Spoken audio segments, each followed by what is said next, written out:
12 अक्टूबर 1972 एक चार्टर्ड विमान उड़ान 571 उरुग्वे से सैंटियागो के लिए निकलता है। इसमें 45 लोग सवार थे, जिनमें ज्यादातर रग्बी खिलाड़ी और उनके परिवार शामिल थे। सफर सिर्फ 3 घंटे का था, लेकिन एंडीज के उन विशाल बर्फीले पहाड़ों के ऊपर खराब मौसम ने सब कुछ बदल दिया। एक भयंकर क्रैश। आज के इस विश्लेषण में हम सिर्फ एक विमान दुर्घटना की बात नहीं कर रहे हैं। हम इतिहास में इंसानी सहनशीलता और मौत को मात देने वाली अदम्य इच्छा शक्ति की सबसे रोंगटे खड़े कर देने वाली कहानी की गहराई में उतरने वाले हैं। ठीक है, तो आइए इंसानी सहनशक्ति के इस अभूतपूर्व परीक्षण की गहराई में चलते हैं। और इसकी शुरुआत होती है इस एक नंबर से, 70। ये कोई आम आंकड़ा नहीं है। 70 दिनों तक -30 डिग्री की जमा देने वाली ठंड में बिना कपड़ों और बिना किसी सहारे के फंसे रहना। ये सोचना भी मुश्किल है कि जब हर पल मौत सामने खड़ी हो तो वहां एक एक दिन काटना कैसा लगता होगा। शुरुआत के कुछ दिन तो बस इसी उम्मीद में कट गए कि कोई बचाने आएगा, लेकिन 11वें दिन एक ऐसा मानसिक झटका लगा जिसने सर्वाइवर्स को अंदर तक तोड़कर रख दिया। मलबे से एक टूटा हुआ रेडियो मिला था, उससे किसी तरह ठीक किया, लेकिन उसमें जो पहली खबर सुनी वो भयानक थी। उनका सर्च ऑपरेशन आधिकारिक तौर पर बंद कर दिया गया था, यानी बाहरी दुनिया ने उन्हें मृत मान लिया था। जरा इस मनोवैज्ञानिक आघात को महसूस कीजिए। दुनिया अपनी रफ्तार से आगे बढ़ रही है और लोगों को बर्फ के उस जहन्नुम में बिल्कुल बेसहारा छोड़ दिया गया है।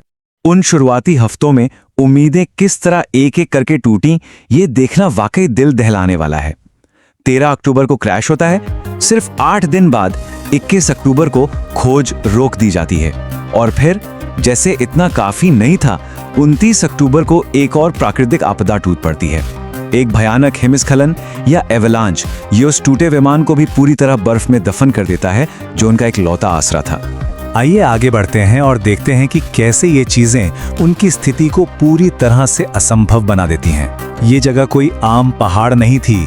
3570 मीटर की ऊंचाई, मतलब हवा इतनी पतली कि सांस लेना भी मुश्किल। तापमान -30 डिग्री, और सबसे बड़ी बात, विमान अपने असली रास्ते से 80 किलोमीटर दूर था, यानी सर्च टीम्स उन्हें बिल्कुल गलत जगह पर ढूंढ रही थीं। क्रैश के तुरंत बाद 45 में से 33 लोग जिंदा तो बच गए थे, लेकिन इस भयानक माहौल में बिना किसी तैयारी के जीवित रहना ये अपने आप में एक अलग ही जंग थी। अब ऐसे जानलेवा हालात में जिंदा रहने की बुनियादी जरूरतें सबसे पहले सामने आती हैं, और वो है पानी। फितो स्ट्राउच नाम के एक सर्वाइवर ने यहाँ गजब का दिमाग लगाया। उन्होंने विमान के मलबे से धातु की एक चादर निकाली और उसे धूप में एक सोलर कलेक्टर की तरह इस्तेमाल किया। धातु गर्म होती, उस पर बर्फ रखी जाती और पिघलती हुई बर्फ की बूंदों को खाली शराब की बोतलों में जमा कर लिया जाता। ये कोई छोटी बात नहीं थी। ये सिर्फ मदद का इंतजार करने से लेकर अपनी जान बचाने के लिए खुद लड़ने की दिशा में एक बहुत बड़ा कदम था। पानी का जुगाड़ तो जैसे तैसे हो गया, लेकिन खाने का क्या? 28 लोगों के लिए जो खाना बचा था वो ना के बराबर था। कुछ चॉकलेट्स, थोड़ा सा जैम और कुछ शराब की बोतलें। इसे बचाने के लिए उन्होंने जिस हद तक राशनिंग की वो हैरान करने वाली है। सर्वाइवर फर्नांडो पारेडो का ही उदाहरण ले। उन्होंने चॉकलेट की परत चढ़ी एक छोटी सी मूंगफली को पूरे 3 दिनों तक चलाया था। सोच कर देखिए, महज एक मूंगफली के सहारे 3 दिन गुजारना। लेकिन ऐसी कठोर राशनिंग भी आखिर कब तक काम आती? 11वें दिन तक वो नाम मात्र का खाना भी पूरी तरह खत्म हो गया। अब उनके सामने एक ऐसा अकल्पनीय नैतिक संकट खड़ा था जिसके बारे में सोचने भर से रूह कांप जाती है। चारों तरफ बर्फ, पूरी तरह से अकेलापन, मदद की कोई उम्मीद नहीं और भूख से तड़पते कमजोर होते शरीर। ऐसे में जिंदा रहने के लिए उनके पास आखिर क्या रास्ता बचता है? उस बर्फीली ऊंचाई पर जैविक रूप से कुछ भी मौजूद नहीं था।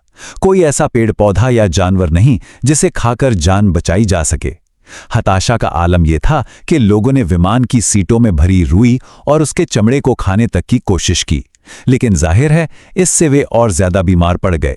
शरीर को ऊर्जा चाहिए थी और उनके चारों तरफ सिवाय बर्फ और मौत के सन्नाटे के कुछ नहीं था। यह पूरी तरह से एक बायोलॉजिकल डेड एंड था। तो यहां सबसे अहम बात यह है कि इस भयानक गतिरोध ने एक ऐसे फैसले को जन्म दिया जो किसी भी इंसान के लिए सबसे बड़ी मानसिक यातना है। मेडिकल स्टूडेंट रॉबर्टो कैनेसा ने सबसे पहले इस कड़वी सच्चाई को सामने रखा। अब जिंदा रहने का सिर्फ और सिर्फ एक ही उपाय बचा था, अपने ही मृत दोस्तों और परिवार वालों का मांस खाना, ये मानवता और सर्वाइवल इंस्टिंक्ट के बीच की सबसे भयानक जंग थी। लेकिन जब मौत सामने खड़ी हो और कोई दूसरा रास्ता ना हो, तो भारी मन से उन्हें अपनी जान बचाने के लिए ये अकल्पनीय और दर्दनाक कदम उठाना ही पड़ा।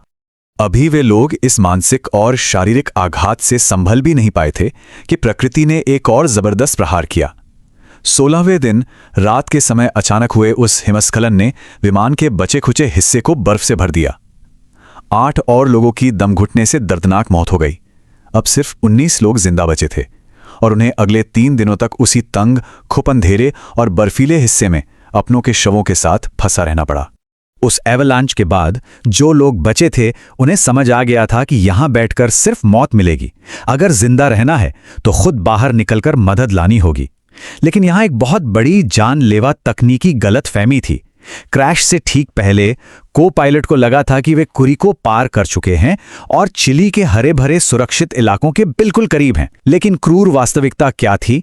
वे अपनी तय जगह से 89 किलोमीटर पूर्व में थे, बिल्कुल एंडीज की सबसे दुर्गम और खूंखार चोटियों के बीचों बीच। उन्हें पता था कि बाहर निकलना मतलब माइनस तापमान वाले खुले ग्लेशियर पर रातें बिताना, और इसके लिए उन्हें कुछ ऐसा चाहिए था जो उन्हें जमने से बचा सके। यहीं पर 18 साल के कार्लोस मिगुएल रॉड्रिग्स का दिमाग काम आया। उसने विमान के पिछले हिस्से से तांबे के तार और थर्मल इंसुलेशन निकाला और अपनी मां की दी हुई सिलाई किट का इस्तेमाल करके एक विशाल सामूहिक स्लीपिंग बैग सिल दिया। ये कोई साधारण जुगाड़ नहीं था। स्लीपिंग बैग उनकी आखिरी और सबसे खतरनाक यात्रा के लिए एक सच्ची लाइफलाइन बनने वाला था। 12 दिसंबर को परेडो, कैनेसा और विजंटन ने एक असंभव यात्रा पर पश्चिम की ओर कदम बढ़ाया। उनके पास कोई माउंटेनियरिंग गियर नहीं था। परेडो ने ठंड से बचने के लिए क्या पहना था?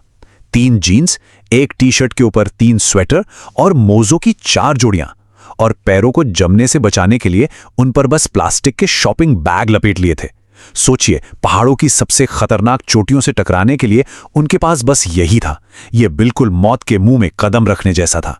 3 दिन की जानलेवा चढ़ाई के बाद जब वे पहाड़ की चोटी पर पहुंचे तो उन्हें लगा था कि चिली की हरी भरी घाटियां दिखेंगी, और ये बहुत ही स्पष्ट रूप से दर्शाता है कि उनके लिए प्रकृति का इम्तिहान अभी खत्म नहीं हुआ था।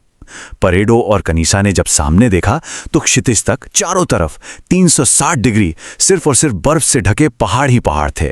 वो पल मनोवैज्ञानिक रूप से पूरी तरह तोड़ देने वाला था। उन्हें एहसास हो गया कि उनकी ये खौफनाक मंजिल अभी बहुत दूर है। इसके बावजूद उन्होंने हार नहीं मानी। अगले 10 दिनों तक उन्होंने पहाड़ से नीचे 61 किलोमीटर की जो दर्दनाक पदयात्रा की, वो इंसानी क्षमता से परे थी। कनेसा का शरीर सूखकर आधा हो चुका था। वो मुश्किल से चल पा रहे थे। तभी चमत्कारिक रूप से एक उफनती नदी के पास उन्हें चिली के एक किसान सर्जियो कैटलिन दिखाई दिए। नदी का शोर इतना तेज था कि बात करना नामुमकिन था। तो अगले दिन एक धागे से बंधा पत्थर नदी के पार फेंका गया, जिसमें कागज और पेंसिल लिपटी थी। पारेडो ने उस छोटे से कागज पर जो लिखा वो पूरे 70 दिनों के शुद्ध संघर्ष, दर्द और सर्वाइवल की चीख थी। उन्होंने लिखा, मैं एक विमान से आया हूं जो पहाड़ों में गिर गया था। मैं उरुग्वे का हूं। हमारे पास कोई खाना नहीं है।